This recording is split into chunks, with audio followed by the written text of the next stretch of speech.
بسم اللہ الرحمن الرحیم۔ میرے محترم ناظرین اور سامعین، ایک بڑا اہم مسئلہ ہے جو عام طور پہ ہماری مساجد میں پیش آتا ہے کہ جمعے کے خطبے کے دوران چندہ کیا جاتا ہے۔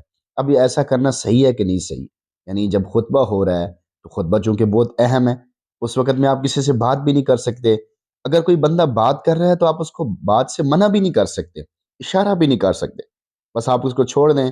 جب وہ خطبہ ختم ہو جائے تو پھر آپ اس کو بعد میں سمجھائیں کہ بھائی یہ خطبے کے دوران بات نہیں کرنی چاہیے، غلط کام نہیں کرنے چاہیے، شرارتیں نہیں کرنی چاہیے۔ اگر بچے ہوں تو ان کو سمجھانا چاہیے کہ بھائی ادب آداب کے ساتھ بیٹھنا چاہیے۔ اب سوال کا عنوان ہے کہ جمعے کے خطبے کے دوران چندہ کرنا۔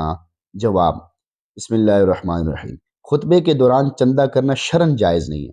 مسجد کے اخراجات کے لیے چندہ کرنا ضروری ہو تو اذان خطبہ سے پہلے یا نماز کے بعد، اب یہ دو حالتیں بتا دی کہ خطبے کی اذان سے پہلے یا پھر نماز کے بعد، جب لوگ سنتوں سے فارغ ہو جائیں اس وقت کر لیا جائے۔ تو خطبے کے دوران چندہ کرنا ٹھیک نہیں ہے۔ عام طور پہ مسجدوں میں دیکھا گیا کہ اسی وقت میں چندہ کرتے ہیں۔ ہمیں اس بات سے بچنا چاہیے کہ شریعت کے خلاف کوئی عمل نہ ہو، خصوصاً مسجد میں، اور پھر وہ خطبے میں، اور پھر وہ جمعے کے دن میں۔ تو اس سے بہت زیادہ بچنے کا اہتمام کریں۔ اللہ تعالیٰ ہم سب کو شریعت کے مطابق چلنے کی توفیق نصیب فرمائے، آمین۔